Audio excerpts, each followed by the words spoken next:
क्या आप जानते हैं कि जो पैसे आज हम सभी इस्तेमाल करते हैं और जिनसे हमारी ज़िंदगी चलती है, उनका ओरिजिन कहाँ से हुआ है, उनका इम्पोर्टेंस क्या है और उनका डेवलपमेंट आज किस तरीके से किया जा रहा है।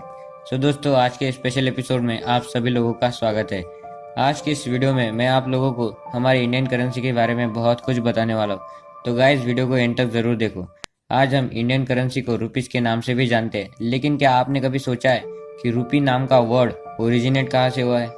दोस्तों, रुपी ये शब्द संस्कृत के रौप्य शब्द से ओरिजिनेट हुआ है। संस्कृत में रौप्य को चांदी के नाम से भी जानते हैं। सबसे पहली बार इस रुपी को शेर शाह सूरी ने अपनी जहांगीर के दौरान इस्तेमाल में लाया था। 1540 में रुपी को भारत के उत्तरी भाग में सबसे ज्यादा इस्तेमाल किया जाता था। आपको जानकर हैरानी होगी कि इंडियन करेंसी रुपीज को दुनिया के 7 देश एज एन ऑफिशियल करेंसी मानकर इस्तेमाल करते हैं। उन 7 देशों में श्रीलंका, मालदीव्स, नेपाल, मॉरिशियस, पाकिस्तान, सेचिलिस और इंडोनेशिया भी शामिल है। इंडियन रुपी का इस्तेमाल लीगल टेंडर के तौर पर सबसे ज्यादा नेपाल, भूटान और जिम्बाब्वे जैसे देश करते हैं, और इन सभी देशों के लिए करेंसी का नाम कॉमन है, जो कि रुपी ही है। हमारी करेंसी रुपया और पैसे के नाम से भी दुनिया भर में मशहूर है। शेर शाह सूरी ने जारी किया हुआ रुपी ब्रिटिशर्स के रूल से पहले भारत में सबसे ज्यादा इस्तेमाल किया जाता था, लेकिन ब्रिटिश रूल के दौरान ब्रिटिशर्स ने 1862 में नए इंडियन रुपी का इस्तेमाल जारी किया। उस कॉइन पर पीछे की साइड क्वीन विक्टोरिया की तस्वीर थी और आगे की साइड कंट्री का नाम और फेस वैल्यू दिखाई गई थी। ब्रिटिश सरकार ने 1945 में पहले कॉइन को बदलकर एक और नया कॉइन इस्तेमाल में लाया। उस कॉइन पर पीछे की साइड जॉर्ज वी की तस्वीर थी। इससे जॉर्ज वी कॉइन की शुरुआत हुई थी। उन दिनों कुछ लोगों ने fake east India company coins को बढ़ावा दिया था, जिसके कारण देश में फेक कॉइन्स की भरमार हो गई थी। इन सभी चीजों को रोकने के लिए ब्रिटिश सरकार ने कॉइनेज एक्ट ऑफ 1835 को और भी सख्त कर दिया था। फर्स्ट वर्ल्ड वॉर में सिल्वर का भारी मात्रा में इस्तेमाल होने के कारण ब्रिटिश सरकार को पेपर नोट्स इस्तेमाल में लाने पड़े।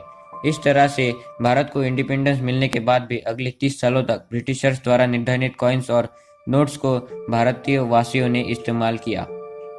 1966 और 1991 में भारत को सबसे बड़ी इकोनॉमिक क्राइसिस का सामना करना पड़ा था, लेकिन इस कठिन परिस्थिति पर मात कर 1999 भारत ने अपना खुद का इंडियन रुपी लॉन्च किया।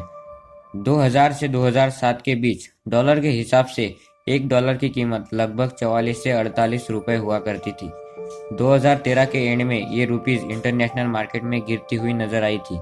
इस बिगड़ती स्थिति को रोकने के लिए गवर्नमेंट ने कई तरह के प्लान्स लॉन्च किए, जिसके कारण भारत सरकार इंडियन रुपीस को इंटरनेशनल मार्केट में दोबारा स्थापित करने में कामयाब हो गई थी। और अभी की बात करें तो $1 की कीमत लगभग 60 से 70 INR रुपीस के आसपास हमेशा रहती है। भारत सरकार ने इस्तेमाल में लाने वाले कॉइन्स पर हमें पीछे की साइड पर सत्यमेव जयते के 4 स्तंभ की इमेज देखने को मिलती है। आगे की साइड में हमें खेतों में उगने वाले ज्वार और जिस भी नंबर का कॉइन है उसकी इमेज देखने को मिलती है। आगे की साइड वाले कॉइन का मतलब भी जान लेते हैं। दरअसल कॉइन पर आगे की साइड पर जो इमेज हमें देखने को मिलती है उसका मतलब किसान से है। आपको बता दूं कि दुनिया में सबसे ज्यादा किसान या फिर फार्मर्स इंडिया में ही पाए जाते हैं। इसी कारण के चलते हमारे देश को किसानों का देश भी कहते हैं। भारतीय करेंसी को बनाने का काम RBI reserve bank of India करती है। इंडियन करेंसी प्राचीन काल से ही हमारे देश की धरोहर रह चुकी है।